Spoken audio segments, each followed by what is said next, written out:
అందరికీ నమస్కారం. 24/7 news TV ప్రేక్షకులకు స్వాగతం. నేను మీ శాన్వి. సంక్రాంతి అంటే అందరికీ గుర్తుకొచ్చేది భోగి పళ్ళు, భోగి మంటలు, అలంకరించిన గంగిరెద్దులు, హరిదాసులు, గాలిపటాలు, కోడిపందాలు. అంతేగాని అసలు సంక్రాంతి పండుగ ఎందుకు జరుపుకుంటున్నాం? దాని యొక్క ప్రత్యేకత ఏంటి? ప్రాముఖ్యత ఏంటి? అనేది ఎవ్వరికీ తెలియదు. మరి దీని గురించి మనకు వివరించడానికి మనతో పాటు ప్రముఖ జ్యోతిష్య శాస్త్ర నిపుణులు చేబియం కిరణ్ శర్మ గారు ఉన్నారు. మరి ఆయనతో మాట్లాడదాం. నమస్తే గురువుగారు. అఖండ లక్ష్మీ ప్రాప్తిరస్తు అష్టైశ్వర సిద్ధిరస్తమ్మ. ఎలా ఉన్నారు గురుగారు? అద్భుతంగా ఉన్నాను తల్లి. గురుగారు, ఇప్పుడు సంక్రాంతి పండుగ వచ్చేస్తుంది. సో మన తెలుగు వాళ్ళు ఫ్యామిలీ అందరితో కలిసి చేసుకునే ఒక పండుగ అంటూ ఉంది అని అంటే అది సంక్రాంతి పండుగ. కానీ ఈ పండుగని మనం 3 రోజులు జరుపుకుంటాం. భోగి, సంక్రాంతి, కనుమ అని. ఎందుకు 3 రోజులు జరుపుకుంటాం? దీని యొక్క ప్రత్యేకత ఏంటి? ప్రాముఖ్యత ఏంటి? మంచి ప్రశ్న. అంటే దాదాపుగా ఏ ఒక్క వ్యక్తి కూడా అడగలేని ప్రశ్నలు అవి నిజంగా చెప్పాలంటే. అంటే మనకి ఈ సనాతన ధర్మంలో పండుగలన్నీ కూడా తప్పకుండా మనకి కాలగణంతో ఉంటాయి. మన పండుగలన్నీ కూడా ఏ పండుగైనా సరే కాలంతో ముడిపడి ఉంటాయి. అందులో ప్రత్యేకంగా సంక్రాంతి అనేది ఉత్తరాయణ దక్షిణాయన పుణ్యకాల సంధి అంటారు దీన్ని. అంటే ఎగ్జాక్ట్లీగా మనకి మన వాతావరణంలో వచ్చేటువంటి మార్పులని సూచించేది ఈ యొక్క సంక్రాంతి. అంటే మకర సంక్రమణంలోకి రవి అనేటువంటి సూర్యుడు, భానుడు అనేవాడు మకర రాశిలోకి ప్రవేశించడమే సంక్రాంతి ప్రాంతం. సంక్రాంతికి ముందుగా వచ్చేటువంటి భోగి మంటలు, భోగభాగ్యాలను పొందుకునేటువంటి పండగ అనేది భోగి పండగ. ఆ తదుపరి వచ్చేటువంటి పండుగ కనుము. కనుము అంటారు దాన్ని. యాక్చువల్గా కనుమ కాదు, కనుము అంటే పశువు అని అర్థం. అంటే ఒక రకంగా ఈశ్వరుని ఆరాధన చేసుకోవాలి.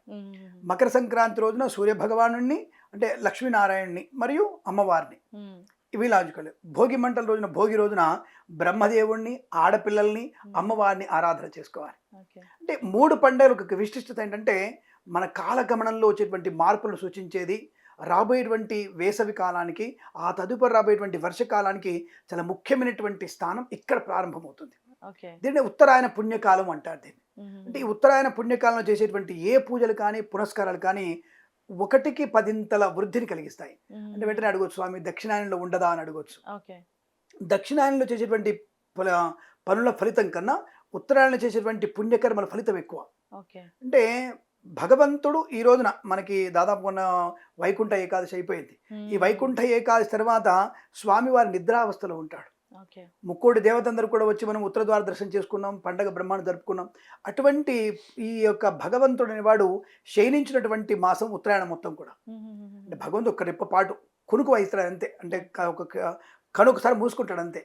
దానికి ఆయన మారిపోతుంది, యుగం మారిపోతుంది. అంటే ఈ యొక్క మార్పు అనేది మనకి కాలగమనంలో వచ్చేటువంటి మంచి మార్పుకి, ఒక ఉత్తేజమైనటువంటి చైతన్యానికి నాందికరంగా మకర సంక్రాంతి పండుగ 3 రోజులు జరుపుకుంటాం మనం. ఇందులో శాస్త్రీయమైన పద్ధతి ఒకటి ఏంటంటే భోగి పండుగ రోజున మనందరం కూడా చేసుకునేటువంటి భోగి మంటలు. ఇందాక మీరు చెప్తున్నప్పుడు చాలా సంతోషం అనిపించింది. భోగి మంటలు, హరిదాస కీర్తనలు, ముగ్గులు, రంగవల్లులు, ఆడపిల్లల అహభావాలు, ఇవన్నీ మీరు చెప్తున్నప్పుడు చాలా సంతోషం అనిపించింది. అబ్బా, తెలుగు ఇంకా బ్రహ్మాండంగా బతికి ఉంది మీలాంటి వాళ్ళ అన్నటువంటి ఒక భావన నాకు ఏర్పడింది. చాలా మంచి పదాలు వాడారు. ఇక్కడ నిజంగా చెప్పాలంటే హరిదాసుల కీర్తన అనేవి చాలా ముఖ్యమైనవి. అంటే ఇక్కడ మనకి మొదటి రోజునే ఈ భోగి పండుగ రోజు నాడే హరిదాసులు వస్తారు. హరిదాసుల యొక్క కీర్తనలు ఏమిటంటే నారాయణ మంత్రాన్ని జపం చేస్తూ ఉంటారు.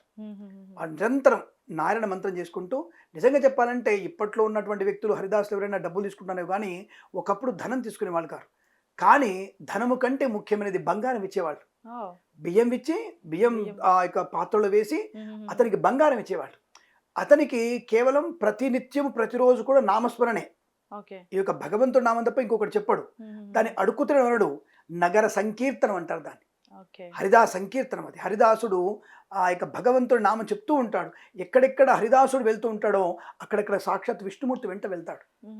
కాబట్టి హరిదాసుడు ఎక్కడ కనిపించినా, ఏ రోజు కనిపించినా, సంక్రాంతి సమయంలో కాకుండా ఇతర కాలాల్లో కూడా మనం హరిదాస్ కనిపిస్తే ఆయనకి అసలు గుప్పెడు బియ్యం వేసి, ఆయనకి వీలైతే బంగారం ఇవ్వండి, సాధ్యం కాకపోతే కాసిన ఒక 100 రూపాయలు నోటు ఇవ్వండి. అంటే ఇది ఇవ్వడం లేదంటే హరిదాస్ సంతుష్టుడు అవుతాడు. అయ్యో, నాకు ఈరోజు ఆ యొక్క దాసుడిని, భగవంతుడి దాసుడు నేను, నాకు ఈరోజు ఈ రూపంలో నాకు రూపాయి వచ్చింది, నా భార్యకైనా పెట్టుకోవచ్చని ఆనందపడతాడు. కాబట్టి ఈ హరిదాస్ ఎక్కడెక్కడ కీర్తన చదువుతాం, హరిదాస్ కీర్తన ఈ రోజున గంగిరెద్దుల వాళ్ళు, హరిదాసులు, ఆడపిల్లల రంగవల్లిలు, అలాగే గొబ్బెమ్మలు, తర్వాత మకర సంక్రమణ స్నానాలు, జపము, తపము, దానం, అలాగే కనుమ రోజున పశువుల పండగ. ఈ 3 కూడా మనకి విస్తారమైనటువంటి పండగ వివరణ. ఒకరోజు సరిపోదు కాబట్టి 3 రోజులుగా విస్తరించారు. భోగి మంటల కారణం ఏమిటి? మనలో ఉండేటువంటి అరిషడ్ వర్గాలని, అంటే మనలో ఉన్నటువంటి కామము, క్రోధము, మోహము, మదము, మత్సరము, లోభము ఇవన్నిటి కూడా నాశనం కలగడానికి మనసులో ఉన్నటువంటి తెలుసు మనకి ప్రతి ఒక్కరికి కామ కోరికలు ఉంటాయి. అంటే కామం అంటే ఏమిటి? నాట్ ఎ సెక్సువల్ కామం కాదు అది. కామం అంటే కోరిక అని అర్థం. కోరిక అంటే ఒక డిజైర్. అది మనకి అందరికీ ఉంటుంది. నాకు ఈ అమ్మాయి ఎర్ర చీర కట్టుకుంది, నా యొక్క బిడ్డకు కూడా ఈ చీర ఉంటే బాగుండు. ఈ అమ్మాయి మంచి బుట్టాలు పెట్టుకుంది, నా కూతురు కూడా ఉంటే బాగుండు. నా మనసులో ఉండొచ్చు. అది కామమే. కామం మీన్స్ కోరిక. సెక్సువల్గా ఉండేటువంటి కామం కూడా కామమే. కానీ కోరిక అందరికి ఉంటుందిగా, స్వభావసిద్ధంగా అందరి కోరికలు ఉంటాయిగా. ఇది వేరు అది వేరు. లోభం ఉంటుంది. అబ్బో ఈ అమ్మాయి చూడు ఎంత బాగా కట్టుకొచ్చేసిందో, అబ్బా ఎంత బ్రహ్మాండంగా ఉంది అమ్మాయికి, ఎవరికైనా ఇద్దామనుకుంటే లేదు ఈ చీర నాకు బాగుంది నేను ఇవ్వలేను. లోభం. అలాగే మనకి మత్సరం అంటే నాకు తప్ప ఎవరికి రాదు ఇటువంటి వ్యాఖ్యానాలు అనుకునే కిరణ్ శర్మ లాంటి వాడికి మత్సరం. మదం, డబ్బు నాకన్నా ఎవరికి లేదు, నాలాగంటే టెక్నికల్గా ఎవరు సంపాదించలేడు, నాకంటే అందంగా ఎవరు మాట్లాడలేదు, ఇది మత్సరం. మోహం, ఏ చూడగానే నాకు కావాలనిపించడం. మోహం అంటే చూడగానే కావాలనిపించడం, నాకు ఇది కావాలి, మోహం. ఇక కామం అనేది ఈ రకమైనటువంటి కోరికలు. ఈ అరిషడ్ వర్గాలని కామ, క్రోధం మూడోది, ఆఖరిది కొంత కోపం. ఈ అమ్మాయి ఎందుకు లేట్ వచ్చావు, 3ంటికి రమ్మని చెప్పా కదా, ఎందుకు 4ంటికి వచ్చావు, ఇది క్రోధం. అంటే అవతల వాళ్ళ ప్రవర్తన ఏమిటి, అవతల వాళ్ళు ఎలాంటి ఇబ్బందులు ఉన్నారో తెలుసుకోకుండా మనం మాట్లాడడం, అవతల వాళ్ళ మీద అరవడం, చేతనైతే అంటే చేత కాకపోతే కొట్టడం కూడా ఇది క్రోధం లాంటిది. అవతల వాళ్ళ నాశనం కోరుకునేది క్రోధం. ఇవన్నీ మనము ఈ భోగి పండుగ రోజున మనలో ఉండేటువంటి ఈ తత్వాల్ని అరిషడ్ వర్గాలను నాశనం చేసుకోవాలి ఒకటి.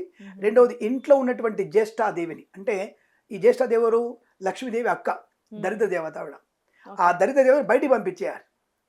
జ్యేష్ఠామ లక్ష్మీరణాశయామ్యహం అభూతిమ సమృద్ధించ సర్వాన్ నిరుణద మే గృహాత్. లక్ష్మీదేవికి ఇంట్లో ఎంత అందంగా నీట్గా ఉంటేనే లక్ష్మి మన ఇంట్లోకి వస్తుంది. మనీలు ఎక్కడెక్కడైతే శుభ్రంగా ఉండదో ఆ ఇంట్లోకి అమ్మవారు రాదు. మీరు మార్వాడి ఇళ్ళు కానీ ఇతరత్ర వెళ్ళి చూడండి, వాళ్ళ ఇళ్ళలో ఎప్పుడు ఏ మూలకు కూడా ఇంత మట్టి కానీ బూజు కానీ ఒక మరక కానీ ఉండదు. ఆ ఇంటిలో ఎక్కువ లక్ష్మీదేవి ఉంటుంది. మరి ఎందుకంటే అమ్మవారు చెప్తుంది జ్యేష్ఠామ లక్ష్మి నాశయామి, నేను అప్పుడు వస్తాను ఇంట్లోకి అని చెప్తున్నాడు. మనం మాత్రం నాకు మా అమ్మమ్మ గారి బారసాల దుప్పట్లు, నా కూతురు పుట్టినప్పుడు దుప్పట్లు, మా అమ్మ పుట్టినప్పుడు దుప్పట్లు, దిండ్లు, పరుపులు, మంచాలు, కుర్చీలు విరిగిపోయినవి ఇవన్నీ కూడా మన దగ్గర పెట్టుకోవాలంటే ప్రమాదం ఉంటుంది. అప్పుడు మన ఇంట్లో పలికిరాని వస్తువులు ఎక్కువైపోవడం, పరికి వచ్చే లేకుండా పోవడం. కాబట్టి లక్ష్మీదేవి ఇంట్లోకి రాదు. ఇక్కడ ఇదేమో శాస్త్రీయ పద్ధతి, అంటే వేదంలో చెప్పబడింది. మరి మనం వైజ్ఞానికంగా చెప్పాలిగా. ఇప్పుడంతా సొసైటీలో వైజ్ఞానిక కదా, సైంటిఫిక్ రీజన్ ఏంటంటే ఎక్కడెక్కడైతే నీకు చెత్త కుప్పలు ఏర్పడతాయి ఇంట్లో, దాంట్లో బ్యాక్టీరియా ఉత్పన్నం అవుతుందిగా. ఆ బ్యాక్టీరియా అనేది మనిషికి నీరసాన్ని, అనారోగ్యాన్ని, అలాగే మలబద్ధకాన్ని, నిద్రలేమితనాన్ని, అకాల భోజనాన్ని అనేక రకాలు కల్పిస్తూ ఉంటుంది. తినే పదార్థంలో పడతాయి, అవి నిలువ పచ్చళ్ళలో పడతాయి, బియ్యంలో పురుగులు ఉంటాయి. అంటే ఈ చెత్త వల్ల ఏమవుతుంది, పురుగులు బ్యాక్టీరియా పెరిగిపోతుంటాయి. దానివల్ల మనిషి ఏమవుతాడు, అనారోగ్యం పాలవుతాడు. 2 రకాల నష్టం కదా. ఒకటి రోగగ్రస్తులైన వాడు హాస్పిటల్లో ఉండాలి, లేదా రోజు నీరసంగా ఉండాలి. సంపాదించేవాడు నీరసంగా ఉంటే సంపాదన రాదు, ఖర్చు పెరుగుతుంది. 2 రకాల ఇబ్బంది ఏందిగా. అంటే అక్కడ లక్ష్మీదేవి ఎందుకు ఉంటుంది. కాబట్టి ఇలా మన వాళ్ళు ఇంటిని అందంగా ఉంచుకోగలిగితే మంచిది, లక్ష్మీదేవి ఉంటుందని చెప్పడానికి ఈ సైంటిఫిక్గా మీరు అడుగుతున్నటువంటి జన విజ్ఞాన వేగడుతున్నటువంటి సమస్య ఇదనమాట. ఇంటిని అందంగా పెట్టుకో, లక్ష్మి ఉంటుందని చెప్పడానికి ఇది ప్రత్యక్ష కారణం. ఇలా మన వాళ్ళు అందంగా చెప్పారు, నీ ఇంటిని అందంగా పెట్టుకో, ధూపం వేయి, అగరబత్తులు పొగలు వేయి, దీపం పెట్టుకో.